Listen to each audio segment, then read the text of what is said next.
Gracias a todas y a todos. Muchas gracias por acompañarnos hoy en esta conferencia de prensa en la cual la sociedad civil hacemos un llamado al Poder Judicial a que no ceda ante los grandes intereses de las empresas y las corporaciones y sus intereses comerciales. Muchas gracias por acompañarnos. Y bueno, este llamado surge a partir de la suspensión que otorga el Juzgado Segundo en Nuevo León a la empresa OXXO en contra de las políticas para el control de tabaco que fueron aprobadas recientemente en el reglamento para la ley de control de tabaco. Como explicará el maestro Eric Antonio Ochoa más adelante, el juzgado le permitió a la empresa seguir exhibiendo los productos de tabaco, lo cual se ha considerado una de las cuestiones más regresivas en términos de la salud pública. Este tipo de mecanismos, este tipo de abusos que han hecho las empresas, el uso del Poder Judicial como una forma de dilatar y aplazar las políticas para el control de tabaco, las políticas de salud alimentaria, no es nuevo. Tenemos varios ejemplos ya. Por ejemplo, en 2008 se presentaron cientos de amparos en contra de la ley de protección de no fumadores de la Ciudad de México. De igual manera, en 2013, cuando se aprobó el impuesto para bebidas azucaradas, se presentaron bastantes amparos. En 2020, como explicará la abogada Gabriela Guzmán, se presentaron alrededor de 150 amparos en contra del etiquetado frontal, y ahora lo que vemos es que hay alrededor de 600 amparos en contra del reglamento de la Ley General para el Control de Tabaco. También casos internacionales emblemáticos los hemos visto, por ejemplo, el caso de Uruguay contra Philip Morris, el cual dilató una de las mejores políticas para el control de tabaco durante 10 años, en un caso internacional en el cual al final la empresa fue multada por millones de dólares. Y este resultado es el que generalmente vemos, en el cual las empresas utilizan los amparos, los recursos judiciales, simplemente para aplazar las políticas sin tener ningún tipo de resultado favorable. Y durante todo este proceso se alegan violaciones a sus derechos, incluso sus derechos humanos. Entonces, parte del llamado es hablarle a los jueces, a las juezas, de considerar el interés social, el interés de salud pública que está dentro de la Constitución ante los intereses comerciales. Yo sin más le doy la palabra al maestro Eric Antonio Ochoa. Él es director de la Asociación Salud Justa, una organización de la sociedad civil que se encarga de defender el derecho a la salud, el control de tabaco y busca políticas como la cobertura universal y la regulación, políticas de alcohol también. Gracias. Sí, muchas gracias, Javier. Como ustedes saben, en diciembre, el 14 de diciembre del año 2021, el Senado de la República, como Cámara Revisora, aprobó la reforma a la Ley General para el Control del Tabaco. El 17 de febrero del año 2022 se publicó esta reforma en el Diario Oficial de la Federación, y es una reforma que incorpora dos elementos muy importantes para el avance de las políticas de control del tabaco en México. La primera es la definición de espacios 100% libres de humo, de tabaco y emisiones, que se extiende a toda área física de acceso a público, lugar de trabajo, transporte público, espacio de concurrencia colectiva, tanto público como privado, sea abierto, sea cerrado. Y el otro componente que incluye esta reforma es la eliminación total de la publicidad de los productos de tabaco. A partir de ahí se inicia un proceso de modificación al reglamento, liderado por la Comisión Nacional de Mejora Regulatoria, con algunos vaivenes, pero que el 16 de diciembre del año pasado concluyó con estas modificaciones, con esta publicación en el Diario Oficial de la Federación de las publicaciones al reglamento de la Ley General para el Control del Tabaco. Este decreto de modificación al reglamento incluye, dentro de la prohibición total de publicidad, promoción y patrocinio, incluye la prohibición de exhibición de los productos en puntos de venta, por considerarse que son un mecanismo para la publicidad de los productos de tabaco, especialmente en niños. Con esa entrada en vigor empezaron a presentarse amparos. Se tenían 30 días hábiles para esta fase en la que se considera una reforma autoaplicativa, una ley autoaplicativa, que ese plazo concluyó el 24 de febrero. Y en ese plazo la industria pues ha presentado más de 600 amparos, tanto en contra de los ambientes libres de humo y emisiones, como contra la prohibición de exhibición de productos en puntos de venta. Y esto es importante también puntualizar, que en 9 de cada 10 amparos se ha negado la suspensión a la industria, a los restauranteros, a las cadenas comerciales.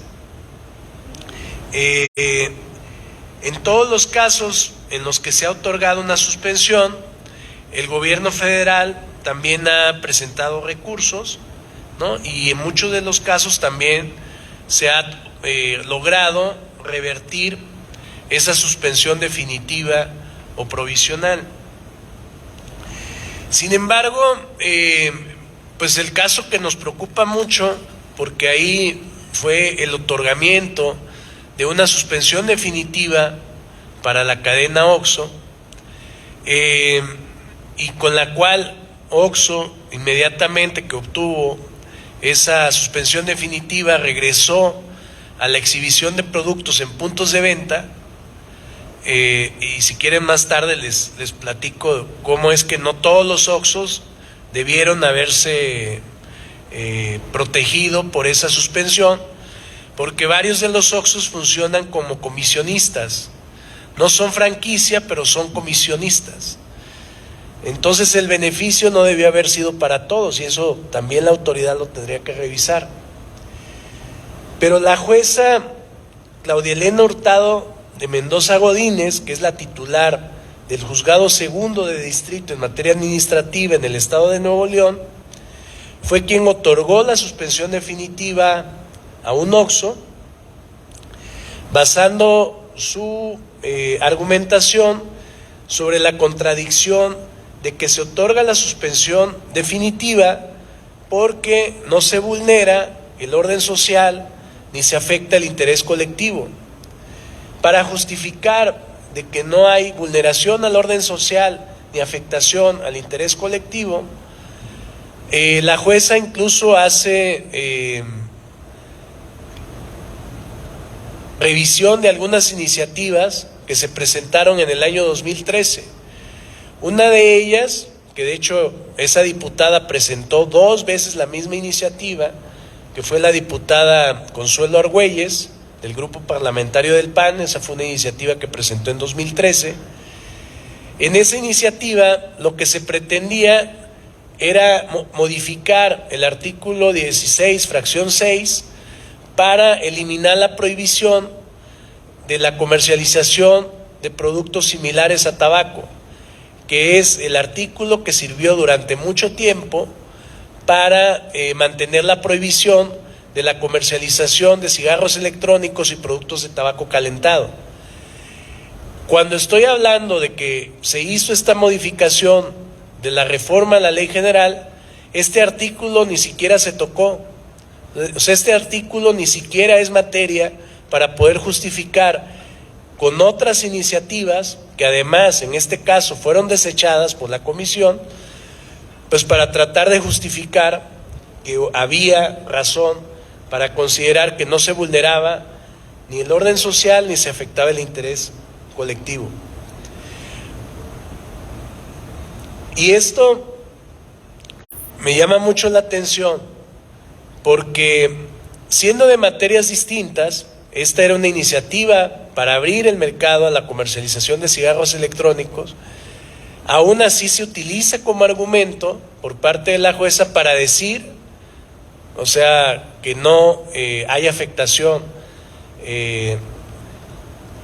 ni del orden social ni afectación al interés colectivo. O sea, es como combinar el agua y el aceite, pues, porque ni siquiera son materias concurrentes, ni siquiera se está hablando de lo mismo, ni siquiera es objeto de la regulación. Entonces, para nosotros eso sí es muy, muy importante. Aquí nosotros, desde sociedad civil, vamos a dar seguimiento, lo hemos estado haciendo, y monitoreo a cada uno de los amparos promovidos, y quiero decirlo muy enfáticamente, no toleraremos que los jueces, con argumentos falaces como los utilizados en el caso de OXXO, supediten el derecho a la salud y el interés superior de niños, niñas y adolescentes mexicanos a los intereses de la industria.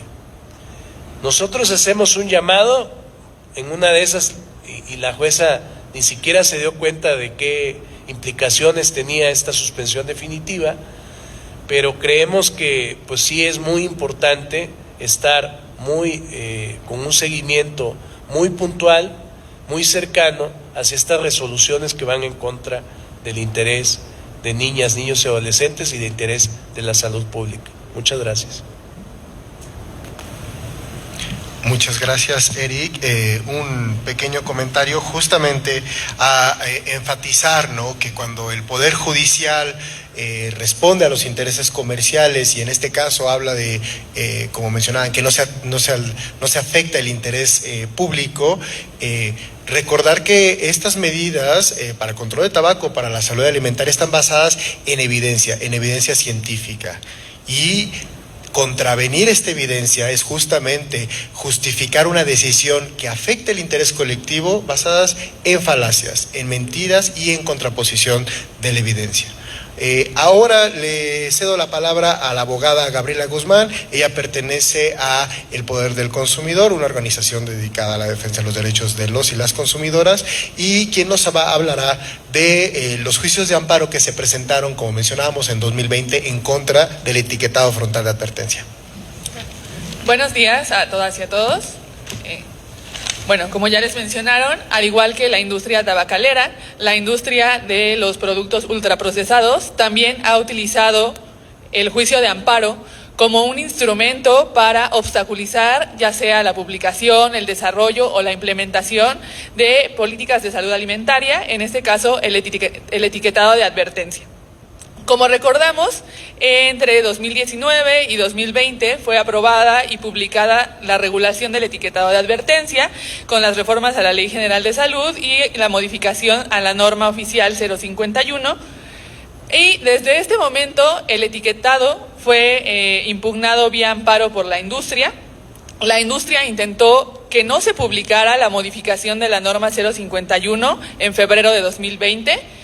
Sin embargo, un tribunal consideró que esa suspensión no debía otorgarse y entonces se logró la publicación del etiquetado el 27 de marzo de 2020. Sin embargo, a partir de esa fecha empezó una oleada de amparos en todo 2020 e incluso en 2021 en contra del etiquetado, ¿no?, de las diversas normas que lo integran.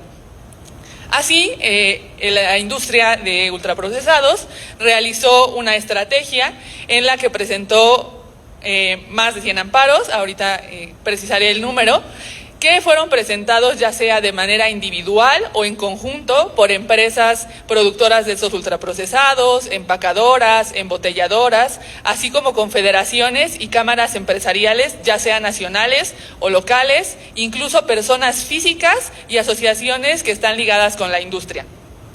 Otra parte de la estrategia de esta presentación de amparos fue que varias de estas compañías aprovecharon que tienen subsidiarias, empresas asociadas o estas organizaciones fachada para presentar amparos contra el etiquetado, contra el mismo acto, pero en diferentes lugares o por estas diferentes personas. Por ejemplo, en estos casos de una compañía que tiene varios amparos contra el etiquetado, tenemos a la industria mexicana de Coca-Cola, que aprovechando que tiene subsidiarias como Coca-Cola Exportation o embotelladoras como Bepensa, Las Margaritas, del Nayar, entre otras, presentaron amparos en diferentes estados de la República. Igualmente, Mondelez, aprovechando que tiene sedes en varios estados de la República, presentó amparos, algunos en la Ciudad de México, algunos en Puebla. Entonces vemos aquí una estrategia encaminada a presentar múltiples amparos en diversos lugares para tratar de que alguno de esos órganos jurisdiccionales otorgue alguna suspensión o incluso otorgue el amparo. ¿Cómo vamos con los números hasta el momento? Bueno, entre 2020 y 2021 monitoreamos que se presentaron aproximadamente 140 amparos en contra de las diversas normas que recogen el etiquetado. Actualmente, aproximadamente solo 60 se encuentran en trámite. ¿Esto qué nos quiere decir? Que 80 de ellos fueron desechados o denegados. Esto nos muestra que los amparos, más que buscar el otorgamiento, también buscan dilatar, obstaculizar la implementación de las medidas de salud alimentaria. Bueno, de esos 140 amparos que aproximadamente se presentaron, 3 ya han llegado al Pleno de la Suprema Corte de Justicia de la Nación, que son los casos de Barrilitos, Herdes y Santa Clara. Estos serán resueltos, aún no conocemos la fecha en lo que serán, pero serán resueltos por el Pleno de la Corte y ya tienen proyectos de sentencia publicados que favorecen al etiquetado. Es decir, nuevamente volvemos a ver que los argumentos que ha presentado la industria pues no han convencido, por lo menos en las propuestas de sentencia que ya existen. Ahora, estos son los argumentos que se han identificado, algunos de los argumentos que hemos identificado en los diversos amparos que presenta la industria. Como puede observarse, estos argumentos van encaminados a defender intereses comerciales, intereses económicos o a que el consumo de sus productos no disminuya. Mismos argumentos que están contraponiendo a intereses de la salud pública, al derecho a la alimentación, al derecho a la información de las personas consumidoras, así como al interés superior de la infancia. Ahora, a partir de finales de 2022, hemos observado que las acciones de la industria se están encaminando ya no en las primeras instancias, sino al máximo tribunal, a la Suprema Corte de Justicia de la Nación. Así, varias empresas como Hershey's, Bimbo, entre otras, han solicitado que los amparos que tienen sean atraídos por la Suprema Corte de Justicia. Es decir, pretenden llevar el debate de estos argumentos que hasta el momento no les han funcionado en juzgados y tribunales a la Suprema Corte, ya sea que se los acepten en primera sala, segunda sala o en pleno. En general han intentado que se acepten en toda la Suprema Corte, ¿no? Ya tenemos los 3 casos que hemos mencionado y hemos identificado que 2 de ellos, que es Nestlé y Con México, ya han logrado la atracción a la Corte. Sin embargo, aún no cuentan con proyectos de sentencia.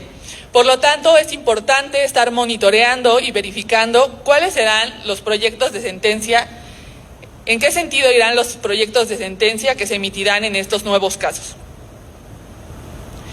En general, ¿cuál ha sido la respuesta del Poder Judicial de la Federación? Como les comentaba, la gran mayoría de los casos, 80 de ellos, de los que nosotros tenemos conocimiento, pues no han cedido a los argumentos de la industria. Pues los amparos han sido negados por no causar afectaciones a las empresas o desechados porque no violan los derechos que las empresas alegan. Como mencionaba, en el caso de la Suprema Corte, los proyectos de sentencia que son públicos reconocen que el etiquetado es una medida proporcional, idónea y necesaria para proteger la salud de la población, lo cual representa que hasta el momento los amparos han sido técnicas dilatorias o para causar pues controversia en el ámbito del discurso, ¿no? No han tenido efectos en los tribunales o en los órganos jurisdiccionales a los que se han acudido. Entonces, como conclusiones tenemos las siguientes. La industria de los ultraprocesados ha utilizado el amparo como herramienta, como instrumento dilatorio u obstaculizador de la implementación del etiquetado frontal de advertencia. Sin embargo, pues hasta el momento no ha funcionado esta estrategia porque el Poder Judicial de la Federación ha desechado la gran mayoría de los casos o ha negado el amparo. Sin embargo, pues la industria ha llevado sus esfuerzos a la Suprema Corte de Justicia, logrando ya la atracción de algunos casos, y por tanto es necesario seguir atentos al desarrollo de esta discusión en el máximo tribunal de nuestro país, para que prevalezcan los derechos de la infancia, el derecho a la salud y el derecho a la alimentación de la población mexicana. Les agradezco su atención.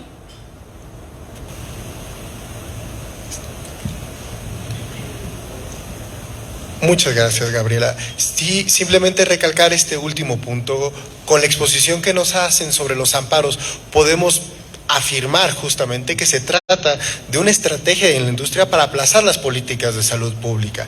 Cuando vemos que el resultado es que de 140 amparos, 80 han sido desechados y aquellos que han llegado a la Suprema Corte tienen proyectos que son públicos, que cualquier persona puede consultar, proyectos que están en contra de sus argumentos, lo único que vemos es que se trata de una estrategia calculada para dilatar políticas públicas y seguir continuando violando derechos humanos, como los que se escriben. Entonces, a continuación, yo creo que podemos pasar a preguntas de los medios. No sé si... Bueno. Son unas preguntas que recibimos en línea de Laura Poy de La Jornada. ¿Cómo afecta esta decisión al derecho de los ciudadanos a vivir libres de humo de tabaco y emisiones? Sería la primera pregunta. La segunda, si los ciudadanos que se sienten afectados por esta decisión de la jueza pueden denunciar ante alguna autoridad, y qué efecto puede tener el beneficio de otras empresas que quieren aplicar el fallo otorgado a un OXXO.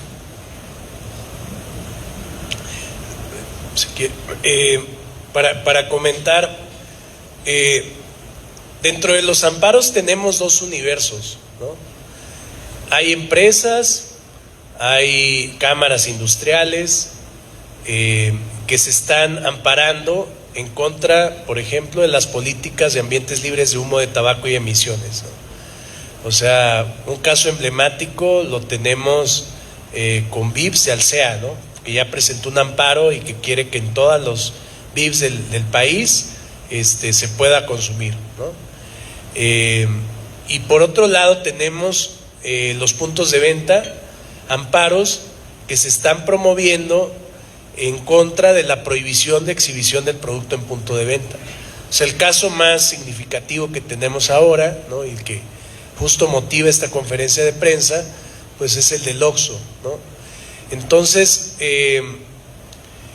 sí es como bien importante que podamos diferenciar, que hasta este momento no hemos encontrado alguno, por ejemplo, que meta los dos temas, o sea, o se van por una línea o se van por la otra. Y sí decirles que en el seguimiento, ¿no? Digamos, ya hay un recurso interpuesto por parte de la Secretaría de Salud en contra de esa suspensión definitiva, ¿no? Que logró la cadena comercial OXXO, y que estamos también en espera de cuál pueda ser la resolución en segunda instancia, ¿no? Considerando que hay jueces que han resuelto en contra, ¿no? En su mayoría, 9 de cada 10 han resuelto en contra de los amparos promovidos por empresas, por grupos empresariales, por industriales,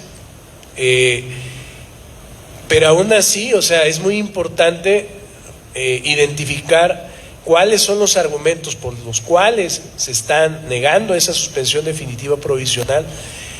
Y se nota mucho en dónde es que si hay un manejo de lo que es el convenio marco de la OMS para el control del tabaco, de las obligaciones que tenemos como país con ese convenio, a diferencia, por ejemplo, de la resolución de la jueza, ¿no? Claudia Elena Hurtado de Mendoza, ¿no? En la que no hay ni siquiera una sola referencia al convenio marco de la OMS, ¿no? Que es un tratado internacional que México firmó y ratificó desde el año 2004 y en el cual estamos pues también obligados a seguir. Entonces yo creo que eso sé que hay que diferenciarlo, Como ciudadanos, o sea, lo que podemos presentar como externos, en el caso nuestro de las asociaciones civiles, pues son amicus curiae, ¿no? O sea, son argumentos que se pueden llevar a los jueces, a los magistrados, para que pues hagan otras consideraciones, pero son como escritos no directamente de las partes involucradas, sino son como de externos, ¿no? Y ellos en muchos casos pues, no tienen como la obligación de ponderarlos o no. Algunos sí los leen, y es ahí donde también nosotros desde sociedad civil pues esperamos tener nuestra área de incidencia. Sí, sobre otras empresas que se puedan beneficiar de este fallo. Sí, el asunto, digo, y como lo estaba mostrando Gabriela, ¿no? Con el tema de etiquetado frontal. O sea, lo que buscan ellos es acelerar el proceso para que llegue a alguna de las salas de la Suprema Corte, ¿no?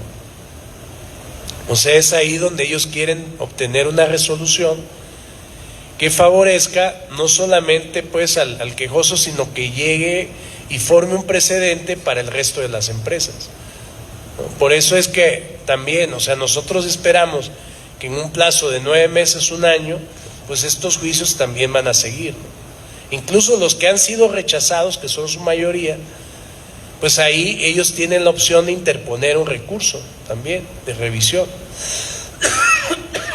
Entonces es ahí porque en donde se sigue manteniendo los procesos abiertos. Cuando COFEPRIS empiece a sancionar a los establecimientos que no cumplen, ahí también las empresas se pueden volver a amparar, ¿no? No solamente es cuando entra en vigor la ley, sino también cuando ya empiezan a hacerse actos de autoridad. Gracias. Sí, de este lado, mi nombre es Joel Arturo Salazar, de la revista Mundo Ejecutivo. Yo tengo una pregunta y un comentario. Mi pregunta sería enfocada a Gabriela Guzmán, que es la abogada de este tema. Yo estoy tomando ahorita un diplomado de Derecho y el recurso del amparo es constitucional para empresas y para personas. O sea, legalmente todo lo pueden hacer. Y mucho de lo que se pide es que ustedes me dicen, los que me están dando las clases, de que muchas veces no importa el tema, sino cómo se argumenta el caso. Probablemente, desde mi punto de vista, por lo que he estado oyendo, si están perdiendo estos amparos o se ha ganado es porque las leyes fueron mal hechas, se votaron mal, llegaron a la Suprema, ya están en la parte judicial y no se ha integrado un buen caso, porque en los casos como se integran es donde se desahoga. Curiosamente, si las empresas ganan es porque armaron bien el caso, y tan es así que lo pueden subir a la Suprema Corte de Justicia. ¿Qué habla de ello? Desde mi punto de vista hay una deficiencia, porque pareciera que por un lado el gobierno todavía no ha definido los acuerdos que ya se tienen. México tiene acuerdos signados con diferentes organismos de carácter nacional que están obligados a hacer como parte de la legislación con el valor que pudiera ser equivalente a la Constitución. Por un lado se está buscando bajar un poco el problema de la obesidad con etiquetados, que ya se ha venido hablando mucho, que se firmó un acuerdo marco, que Chile va muy a la vanguardia en esa materia, y sin embargo las empresas pues muchas veces producen, maquilan en otros lados y lo insertan a México y ya pueden violar o pueden brincarse esa parte de la ley. En concreto mi pregunta sería, abogada, ¿están armando bien los casos ustedes? ¿Los están perdiendo por deficiencia jurídica? Porque los argumentos no tienen que ver ahí nada, simplemente es la estructura de cómo se respeta el marco legal. Al final del día los jueces tienen que seguir la norma y muchas veces la norma es la deficiencia de las leyes o cómo se están presentando. Gracias. Bueno, en principio me gustaría aclarar que la industria es la que ha perdido o a la que le han rechazado estos 80 amparos aproximadamente que hemos monitoreado. En este sentido, sí, si bien el amparo es un recurso constitucional, lo que hemos observado en estos monitoreos es que hay un abuso del amparo, ¿no? Y un uso estratégico del amparo para obstaculizar la implementación de estas medidas. Como les comentaba, se presenta una corporación, presenta varios amparos en diferentes lugares de la República, o se aprovecha de todas estas subsidiarias y demás, entonces presenta más amparos. Entonces lo que se ha visto es el uso de este amparo como instrumento efecto obstaculizador, ¿no? Y bueno, las empresas, al perder ya esta mayoría de amparos, ¿no? De 140 han perdido 80 amparos, pues buscan que su discusión llegue a otro ámbito, ¿no? Al máximo tribunal. Sin embargo, también en el máximo tribunal, con los proyectos de sentencia que se tienen hasta ahora, pues el efecto que se propone en estos proyectos es negarle el amparo a las empresas, ¿no? Porque se considera que no hay estas afectaciones que ellos han argumentado.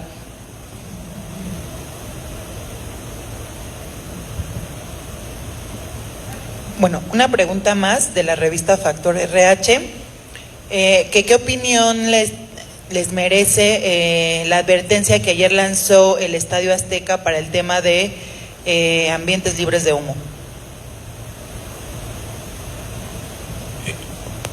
Ahí más bien fue una advertencia de Cofepris, ¿no? Al Estadio Azteca, porque se dio una situación en la que uno de los directores técnicos en un partido que hubo en el Estadio Azteca estaba fumando, ¿no? Entonces, y digo, ya a partir de esta reforma de la cual les he hablado, a la Ley General para el Control del Tabaco, que se publicó el 17 de febrero del 2022, todos los espacios de concurrencia colectiva son 100% libres de humo de tabaco. Y eso incluye desde estadios de fútbol, todo tipo de estadios, desde auditorios, ¿no? Foros, o sea, lugares de concierto, desde teatros, incluso los que sean al aire libre, pero en donde haya concurrencia de personas, ahí no se puede fumar, ¿no? Y ahí quiero decir que el Estadio Azteca, antes de este llamado de atención por parte de Cofepris, pues ellos incluso celebraron, ¿no?, la entrada en vigor de esta reforma y diciendo que ellos están totalmente dispuestos, ¿no?, a hacer cumplir la ley. Entonces digo, seguro fue tal vez ahí alguna cuestión de comunicación, ¿no? La mayoría de los estadios de fútbol ya se pronunciaron a favor del cumplimiento de la ley, y creo que eso también es muy relevante. Creo que en esta parte de las resoluciones y de los argumentos, ¿no?, porque me quedé con eso de la pregunta anterior, claramente los jueces, los magistrados tienen que basar sus opiniones en argumentos y razones, ¿no? Sí decirles que en todo el proceso de la reforma a la ley se estuvieron ponderando varios derechos, ¿no? Y al final, de manera colegiada, por una abrumadora mayoría, creo que en Cámara de Diputados solo hubieron 2 abstenciones y un voto en contra. Y en el Senado de la República todos los votos fueron a favor, ¿no?, para la reforma a la Ley General para el Control del Tabaco. Y después, en el proceso de consulta de la CONAMER, o sea, no fue casual incluso que hasta hubiera cambio de titular de la Secretaría de Economía, porque estaba entorpeciendo el proceso de modificación del reglamento. Y una de las cosas que pidió es que se justificara el análisis de impacto económico de cada una de las medidas. Entonces la Secretaría de Salud, y eso lo pueden revisar, es público, ¿no?, está en todo el proceso de mejora regulatoria, en la consulta sobre el reglamento, pues la CONADIC tuvo que contestar cada una de las observaciones y justificar técnicamente, no solamente basados en derecho, ¿no?, sino técnicamente por qué la conveniencia o no de ciertas medidas. O sea, sí ha sido un proceso muy cuidado, ¿no? Y por eso nos extraña, porque si un juez se metiera como un poco más allá a los argumentos de las resoluciones previas para llegar a la publicación de la reforma del reglamento, se darían cuenta que hay también muchos argumentos de soporte para que ellos también puedan justificar sus decisiones y no conceder suspensiones ni provisionales ni definitivas. O sea, hay muchos argumentos ahí en ese proceso. Gracias. Sí. Hola, buenos días. Tamara Mares de Sin embargo. Quisiera preguntar si pudiera profundizar en este tema que mencionaba sobre cómo no todos los OXXOs, no todos los establecimientos debieron haber recibido los beneficios de la suspensión. Sí, miren, la cadena, digamos, hay muchos que sí, el dueño directamente es FEMSA, ¿no?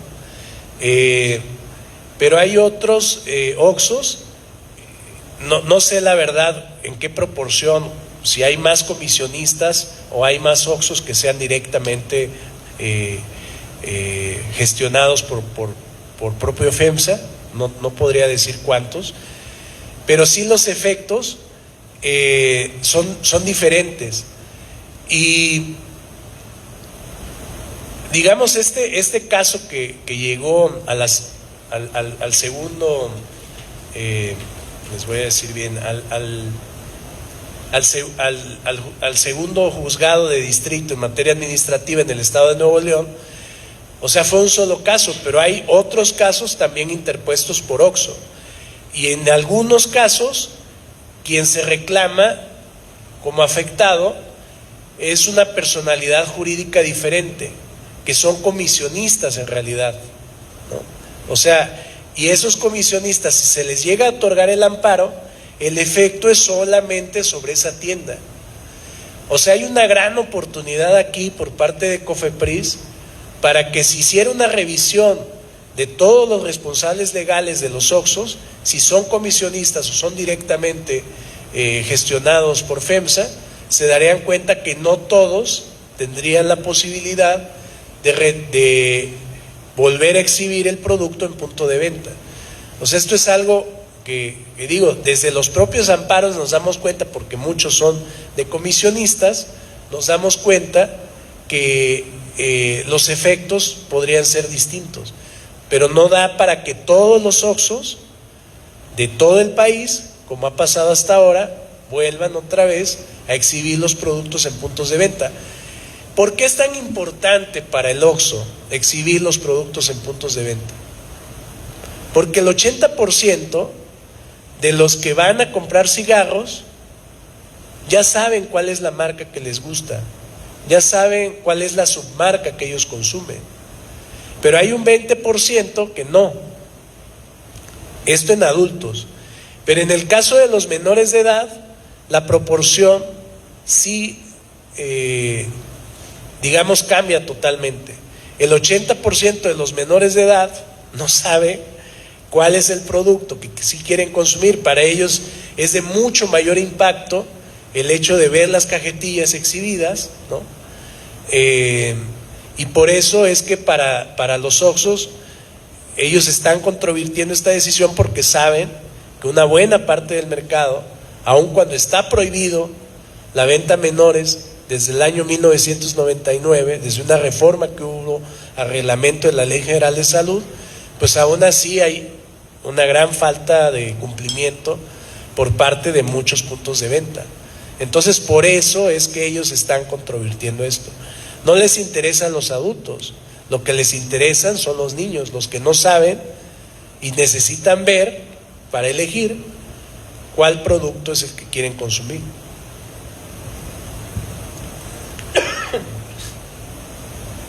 Una pregunta más de RH, que en el caso de OXXO, ¿qué es lo que sigue? ¿Qué es que, perdón? ¿Qué sigue del caso de OXXO?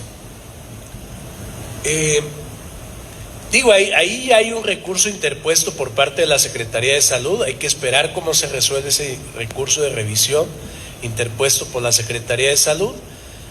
Hay que, digo, ya pasó, por ejemplo, en un amparo que le dieron a Walmart, ¿no?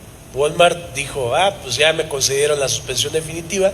En segunda instancia, como controvirtió eso la Secretaría de Salud, pues regresaron al punto y digamos rechazaron esa suspensión que habían logrado ellos antes, ¿no?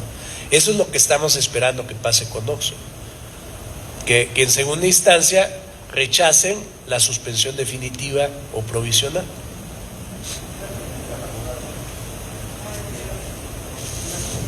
usted que sabe de esto, este amparo que gana OXXO y que ya también lo interpuso Walmart, faltaría un tercer caso para generar jurisprudencia y ya con eso pues, prácticamente la batalla está perdida porque ya legalmente ya pudiera tener todos los argumentos. ¿Sería correcta mi apreciación? Bueno, no. La formación de jurisprudencia se daría hasta que llegara a la Suprema Corte y, bueno, dependiendo de algunas normas que se establecen, dependiendo de la votación ya en la Corte, se podría crear la jurisprudencia, ¿no? Ese es un modo de crear jurisprudencia. Sin embargo, hasta el momento los amparos que están sobre el reglamento no han llegado a esas instancias, todavía no hay esa discusión. De hecho, todavía no han sido resueltos, están en una etapa anterior, están en una etapa de resolver la suspensión, ya sea provisional o definitiva. ¿Alguna otra pregunta aquí?